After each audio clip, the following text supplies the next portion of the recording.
코로나19 확산세가 여전히 이어지고 있습니다. 미 전역에서 가장 많은 코로나19 환자가 나온 캘리포니아주는 오늘 누적 환자가 60만 명을 넘었습니다. 이렇게 코로나19 확산세가 여전한 가운데 방역 수칙을 제대로 지키지 않을 경우 이번 가을은 최악의 가을이 될 수 있다는 경고가 나왔습니다.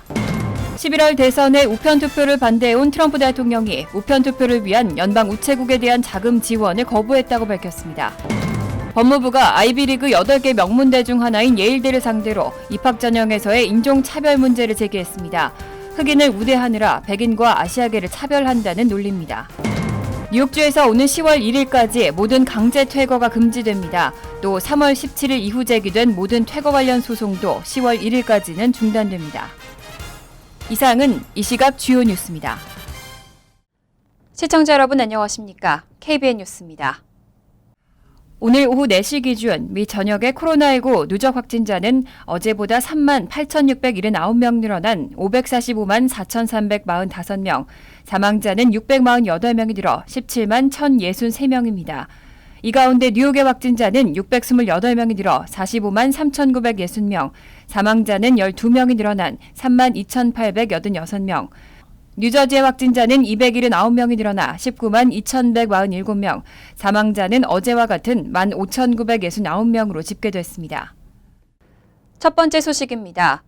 코로나19 확산세가 여전히 이어지고 있습니다. 미 전역에서 가장 많은 코로나19 환자가 나온 캘리포니아주는 오늘 누적 환자가 60만 명을 넘었습니다. 지난 11일 텍사스에서는 코로나19 양성 판정 비율이 무려 25%까지 급증하게 됐습니다.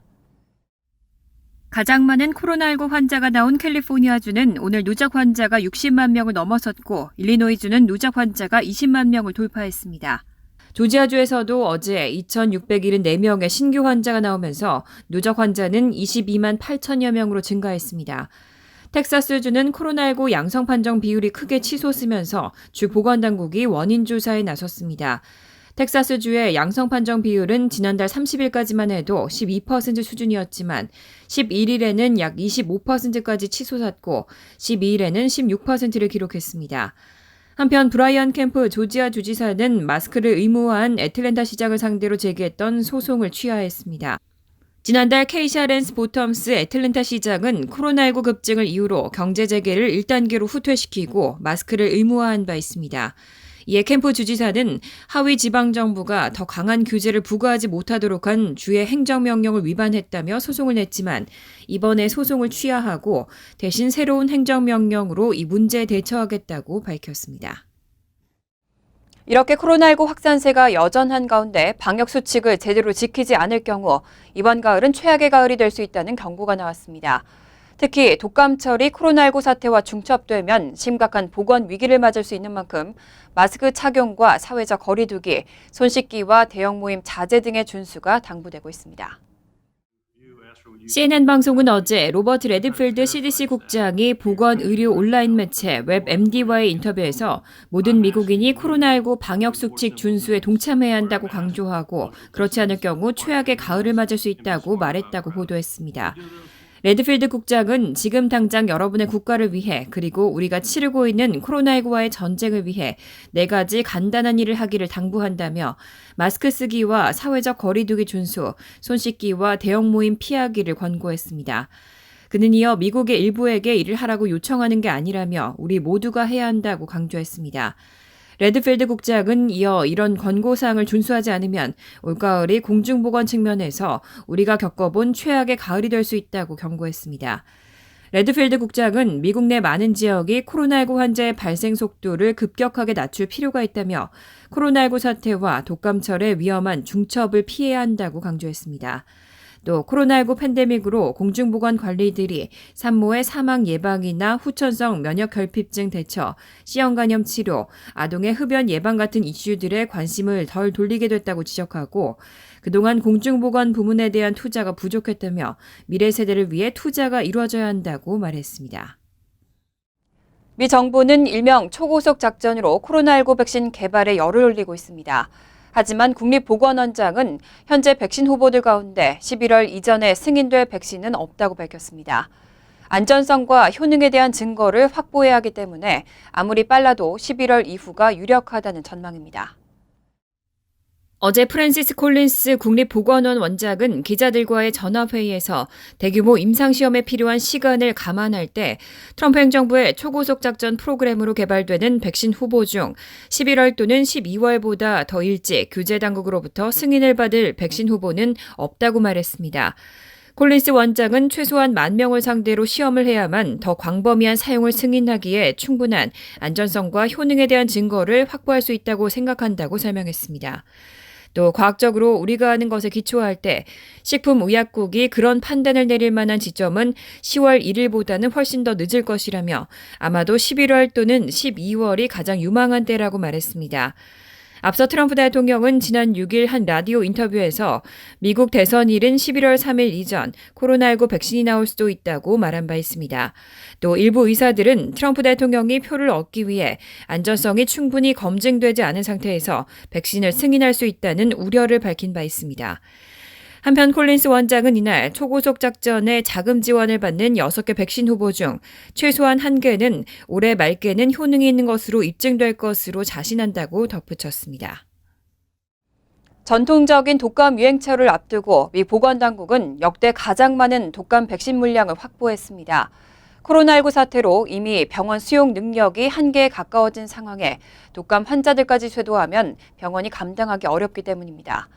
백신 접종을 장려하는 캠페인도 벌이고 있습니다. 13일 월스트리트저널은 질병통제예방센터를 인용해 올해 가을과 겨울 미국에서는 2억 회 투여분의 독감 백신 물량이 공급될 것으로 예상된다고 보도했습니다. 아스트라제네카, 글락소스미스클라인, 사노피 등 글로벌 제약사들이 생산 중인 미국의 독감 백신 물량은 지난해보다 13% 증가해 역대 최대치입니다. 지난달 글락소스미스클라인은 지난해보다 10% 늘어난 5천만 회분의 독감 백신 운송을 시작했고 아스트라제네카는 코에 뿌리는 독감 백신인 플루미스트의 생산량을 지난해 70만 회분에서 올해 800만 회분으로 대폭 늘렸습니다. 연방정부는 백신 접종을 장려하는 캠페인도 벌이고 있습니다. CDC는 소셜미디어와 라디오로 고위험 계층을 겨냥해 백신에 대한 대중인식을 개선하는 홍보에 나섰고 사노피는 고령층을 대상으로 한 TV 광고를 계획 중입니다. 코로나19에 노출될까 봐 병원에 가지 않는 사람들을 위해 드라이브스루나 길거리 독감 백신 접종 등의 아이디어도 거론되고 있습니다. 미국에서는 매년 독감으로 34,000명 이상이 사망하는데 대다수는 고령층입니다. CDC는 올해는 독감에 걸린 사람이 코로나19에도 동시 감염될 수 있다고 우려했습니다. 세계적인 코로나19 사태를 끝낼 종결자로 백신이 거론되고 있지만 미국에서는 백신과 관련된 음모론이 번지고 있습니다. 백신에 눈에 보이지 않는 추적 문신이 들어가 있다거나 마이크로칩을 이식하려고 한다는 등의 내용입니다. 지난 5월 여론조사에서도 미국인의 33%가 백신을 접종하지 않겠다고 대답한 만큼 백신에 대한 인식 개선이 시급한 상황입니다. 미국은 백신 접종이 자폐증을 유발한다거나 과도한 백신 투여가 아이들의 면역 체계를 망가뜨린다는 식의 믿음이 넓게 퍼지면서 반백신 운동이 상당한 동력을 가지고 있습니다. CNN의 5월 여론조사에서는 코로나19 백신이 싼 값에 대량으로 보급돼도 이를 맞겠다는 미국인은 66%에 그쳤고 33%는 접종하지 않겠다고 답했습니다. CNN은 미국의 반백신주의자들이 소셜미디어를 통해 코로나19 백신에 대한 거짓 정보를 유포하고 있다고 전했습니다. 백신에 원숭이 두뇌가 들어가 있다거나 코로나19 백신이 전 세계를 장악하려는 미 중앙정보국의 음모라는 주장입니다. 또 코로나19 백신에 눈에 보이지 않는 추적 문신이 들어가 있다거나 코로나19 사태가 인류에게 추적할 수 있는 마이크로칩을 이식하려는 계획의 위장이고 그 배후에 빌 게이츠가 있다는 음모론도 있습니다.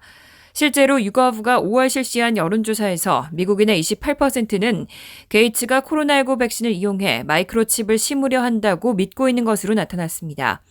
프랜시스 콜린스 국립보건원 원장은 우리가 뒤처져 있다며 코로나19 백신에 대한 올바른 정보를 사람들에게 알리는데 성공하지 못했다고 말했습니다.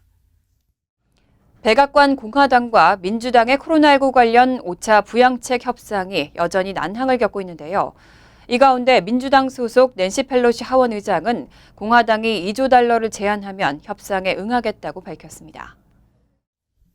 더 힐에 따르면 낸시 펠로시 하원 의장은 어제 국회 의사당에서 기자들과 만나 공화당이 2조 달러를 들고 오면 협상을 재개할 것이라고 말했습니다. 펠로시 의장은 공화당이 제안했던 것은 미 국민들의 요구를 충족하지 못한다며 우리는 그들의 제안을 검증하기 위해 테이블에 앉아 있는 것이 아니라고 강경한 입장을 보였습니다. 또 구체적으로 푸드 스탬프에서 공화당은 25만 달러, 민주당은 600억 달러를 제안했고 코로나19 검사 비용에서 민주당은 공화당의 5배에 가까운 750억 달러를 요구하고 있다고 전했습니다. 세입자 지원의 경우 민주당은 1,000억 달러를 할당한 반면 공화당은 아예 예산을 잡지 않았습니다. 주 및 지방정부를 위한 수천억 달러의 신규 자금과 주당 600달러의 실업수당, 11월 대선 우편투표를 지원하기 위한 250억 달러 등 쟁점 사항은 이날 설명에 포함되지 않았습니다. 민주당은 지난주 협상 과정에서 자신들의 당초 법안에서 1조 달러 넘게 줄인 2조 달러를 새로 제안했지만 공화당은 이를 거부한 상태입니다. 스티븐 무누신 재무장관과 펠로시 의장은 지난 12일 전화통화로 교착 상태를 해결하려 했지만 여전히 돌파구를 찾지 못했습니다. 11월 대선에 우편투표를 반대해온 트럼프 대통령이 우편투표를 위한 연방 우체국에 대한 자금 지원을 거부했다고 밝혔습니다. 대선 때 우편투표를 실시하기 위해서는 비용이 필요한데 이 비용을 지원하지 않으면 결국 투표가 불가능할 것이라고 주장하고 있습니다. 트럼프 대통령은 어제 폭스 비즈니스의 마리아와 함께하는 아침 프로에 출연해 민주당은 우편투표를 위한 비용 35억 달러를 포함해 총 250억 달러를 USPS에 지원하려고 하는데 이는 기본적으로 선거 자금이며 결국 사기에 이용될 것이라고 주장했습니다. 그는 우편투표를 하기 위해서는 이 비용이 필요하지만 이를 지원하지 않으면 불가능하다고 덧붙였습니다. 뉴욕타임즈가 작성한 유권자 지도에 따르면 8개 주와 워싱턴 DC는 등록된 모든 유권자에게 자동으로 우편투표 용지를 배송하는데 이들 지역의 유권자 수는 3,800만 명으로 전체 유권자의 18%를 차지하고 있습니다. 34개 주와 1억 2천만 명의 유권자를 포함한 전국 대다수의 유권자는 우편투표 용지를 요청할 수 있고 나머지 8개 주에서는 5천만 명의 유권자가 직접 투표를 할 수 없는 이유를 대야만 우편투표를 할 수 있습니다. 트럼프 대통령은 우리가 양보하지 않으면 USPS는 돈을 받지 못하고 우편투표를 할 수 없다며 USPS는 돈을 받지 못할 것이라고 말했습니다. 이와 관련해 민주당의 조 바이든 대선 후보 선거 캠프는 트럼프 대통령이 연방 우체국에 대한 자금 지원을 막고 미국민들의 투표할 수 있는 권리를 사보타주하고 있다고 비난했습니다. 법무부가 아이비리그 8개 명문대 중 하나인 예일대를 상대로 입학 전형에서의 인종차별 문제를 제기했습니다. 흑인을 우대하느라 백인과 아시아계를 차별한다는 논리입니다. 법무부는 비슷한 자격을 갖춘 경우 흑인이 아시아계와 백인보다 최대 10배가량 합격할 가능성이 크다고 지적했습니다. 폴리티코와 CNN은 미 법무부가 13일 성명을 내고 예일대가 아시아계 미국인과 백인 지원자들의 점수를 불합격 처리한다며 현재 입학 전형이 1964년 민권법에 위배된다고 밝혔다고 보도했습니다. 이번 성명은 지난 2년 동안 법무부가 아이비리그의 입시 정책을 조사한 끝에 나온 결과입니다. 법무부는 조사 결과 예일대가 매년 수백 건의 입학 결정 과정에서 인종을 결정적인 요인으로 고려한다는 결론을 내렸습니다. 보도에 따르면 법무부는 대다수 학생들의 경우 비슷한 자격을 갖춘 흑인이 아시아계 백인 지원자보다 최대 10배가량 합격할 가능성이 크다고 판단했고 이날 이런 내용을 담은 서신을 통보했습니다. 법무부는 이와 함께 2020-2021년 학부 입학에서 인종이나 국적을 평가 요소로 반영하지 못하게 하고 만약 향후 반영 계획이 있다면 학교 측에 이에 관한 제안서를 제출하도록 요구했습니다. 법무부 시민권 담당 에릭 드레이밴드 차관보는 좋은 형태의 인종차별은 없다며 미국인을 불법적으로 인종 또는 민족 단위로 나누는 행위는 고정관념과 비통함, 분열을 초래한다고 설명했습니다. 뉴욕주에서 오는 10월 1일까지 모든 강제 퇴거가 금지됩니다. 또 3월 17일 이후 제기된 모든 퇴거 관련 소송도 10월 1일까지는 중단됩니다. 로렌스 마크스 뉴욕 행정법원 수석판사는 10일 메모를 통해서 뉴욕주에서 오는 10월 1일까지 모든 강제 퇴거가 금지된다는 내용을 발표했습니다. 또 3월 17일 이후 제기된 모든 퇴거 관련 소송도 10월 1일까지는 중단됩니다. 다만 코로나19 팬데믹 사태가 발생하기 전인 지난 3월 17일 이전에 시작된 퇴거 소송은 13일부터 재판이 개시될 수 있습니다.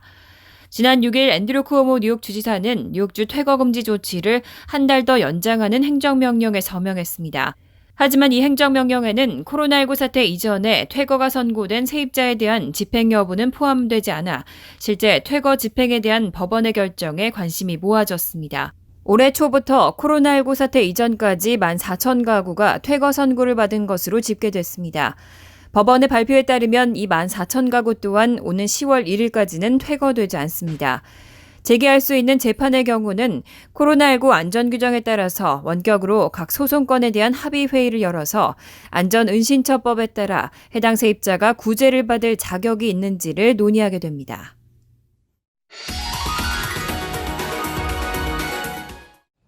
이어서 LA 지역 한인사회 소식입니다. LA 국제공항과 마켓 등 많은 사람들이 자주 이용하는 장소에서 코로나19 바이러스가 검출됐습니다. 코로나19 바이러스는 플라스틱이나 금속 표면에서 72시간까지 생존할 수 있습니다. 외출 시 접촉 감염에 대한 주의도 요구되고 있습니다. 김재은 기자가 보도합니다. 마켓 쇼핑카트와 ATM 기기, 공중 화장실과 에스컬레이터 손잡이. NBC 방송이 LA 카운티에서 사람들의 접촉이 잦은 장소에 있는 이동기기 표면 75개를 조사한 결과 약 15%에서 코로나19를 유발하는 바이러스가 검출됐습니다. 검출 당시 바이러스가 전염성이 있었는지는 알 수 없지만 의료 전문가들은 오염된 물체 표면을 만질 경우 바이러스가 묻어날 수 있다고 경고했습니다. 따라서 해당 물건을 만졌던 손으로 얼굴이나 눈, 코 등을 만지게 되면 바이러스에 감염될 수 있습니다. It can survive for up to 72 hours, particularly on plastic and steel. So they touch that surface and then they reach up, oh, I've got an itch or something like that. They touch their mouth or nose. 이 때문에 사람들이 자주 만지는 기구나 기기 표면을 만질 때는 반드시 닦은 후에 사용하고 이후에도 손을 꼭 씻어야 합니다. 직접적인 표면 접촉을 피하기 위해 비닐이나 고무장갑을 착용할 경우에는 교차 오염이 없도록 사용 후 즉시 폐기하는 것이 중요합니다. Those tiny specks of contamination hide underneath, your fingernails, between your jewelry, in the webs of hands. 의료 전문가들은 매장과 식당들이 수시로 소독 작업을 하더라도 공공장소에서 소비자들이 스스로 개인위생 관리를 철저히 지킬 것을 당부했습니다. 각 지역 정부들은 손 위생 상태를 감지할 수 있는 핸드 스캐너를 공항에 도입하고 비접촉식 횡단보도 신호등을 설치하는 등 공공장소에서의 표면 접촉으로 인한 감염을 줄이기 위해 총력을 기울이고 있습니다. MBC 뉴스 김재은입니다. 팬데믹으로 한국에 입국하는 모든 방문객은 의무적으로 2주 동안 자가격리를 해야 합니다. 급한 사업 목적으로 방문하는 경우도 마찬가지라서 불편을 겪는 경우가 많았는데요. 빠르면 일주일 안에도 격리 조치를 면제받을 수 있을 전망입니다. 보도에 여준호 기자입니다. 미국에서 한국을 방문할 때 2주 자가격리를 면제받기 위해선 가족의 장례 참석이나 학술대회 참석 등 공적인 목적에 해당하는 경우에 가능합니다. 또 중요한 사업상 목적으로 단기 방문이 필요할 때에도 자가격리 조치를 면제받을 수 있습니다. 하지만 사업상 목적으로 격리 면제를 신청할 경우 상대적으로 구비 서류나 발급 절차가 까다로워 한국 방문 자체를 꺼리는 한인들이 많습니다. 주변에 의료를 하시는 분들 중에 지금 한국을 가야 된다. 그래서 한국에 가서 원단 관계를 알아봐야 된다든지 무슨 계약 관계를 알아봐야 된다. 이런 사람들도 어려운 사람들이 많아요. 거기 가서 2주 있다가 그러면은 아주 스케줄 다 망가지는 거예요. 현재 한국 정부는 사업 목적으로 한국을 방문할 때 입국 사유를 종합 검토한 다음 자가격리를 면제해주고 있는데 계약, 투자 등의 마감 기한이 시급할 경우 등이 이에 해당됩니다. 이를 위해선 한인 업체가 한국에 있는 파트너사의 격리 면제 협조를 요청하고 파트너사가 다시 한국 관계부서에 격리 면제 신청을 하면 외교부와 관계부처 등의 검토 후 승인을 받을 수 있습니다.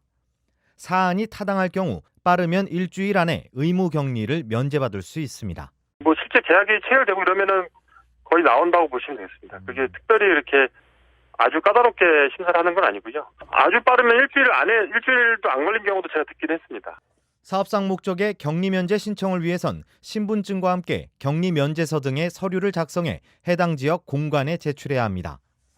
동시에 한국에 있는 파트너사는 업체에 대한 정보와 입국자 정보 그리고 계약 내역 등의 증빙 서류를 산업자원부나 중소기업 벤처부 등 해당 부처에 보내고 격리 면제 신청을 하면 됩니다. 다만 격리 면제서를 발급받는다 하더라도 한국 입국 시 코로나19 진단검사는 의무적으로 받아야 하며 음성일 경우에도 자가진단 앱을 통해 매일 한 번씩 보건당국에 확인하는 절차를 거쳐야 합니다. MBC 뉴스 여준호입니다. 간추린 소식입니다. 마이크 폼페이오 국무장관은 13일 메시지를 통해 한국의 8.15 광복절을 축하하며 한미 동맹의 중요성을 평가하고 지속적 파트너십을 기대했습니다. 폼페이오 장관은 이날 한국의 국경일을 맞아 미국 정부와 국민을 대신해 한국과 모든 곳의 한국인에게 최고의 축복을 전한다고 밝히고 우리의 파트너십이 지속되길 기대한다고 덧붙였습니다.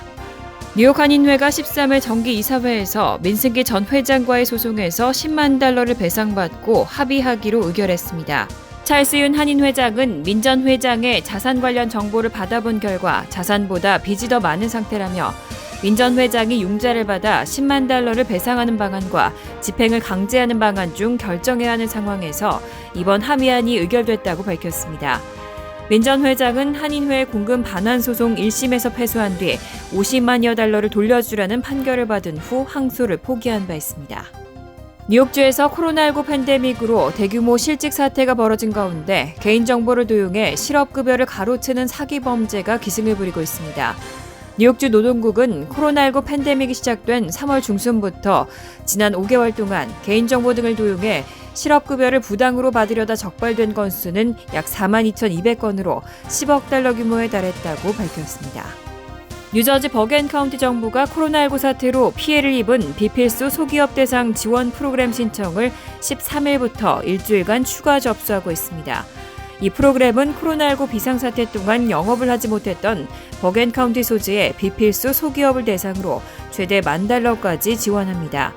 지원 자격은 버겐 카운티 내에 소지한 사업체로 지난 3월 1일 기준 영업이 이뤄졌고 지난 3월 16일 발동된 코로나19 행정명령으로 인해 비필수로 지정된 소기업 등이며 연방정부 및 주정부로부터 어떠한 지원도 받지 못한 소기업이 우선 대상입니다.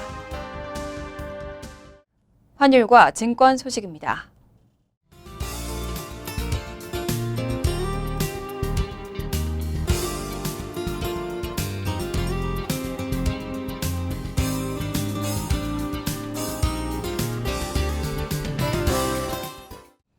이어서 날씨입니다. 토요일은 대체로 화창하겠습니다. 낮 최고 기온은 83도, 섭씨 28도, 밤 최저 기온은 68도, 섭씨 20도로 예상됩니다. 일요일은 흐린 가운데 때때로 비가 오겠습니다. 월요일은 화창하겠지만 저녁 한때 소나기가 온 후 개겠습니다. 이상으로 KBN 뉴스를 마칩니다. KBN과 함께 즐거운 저녁 되시기 바랍니다.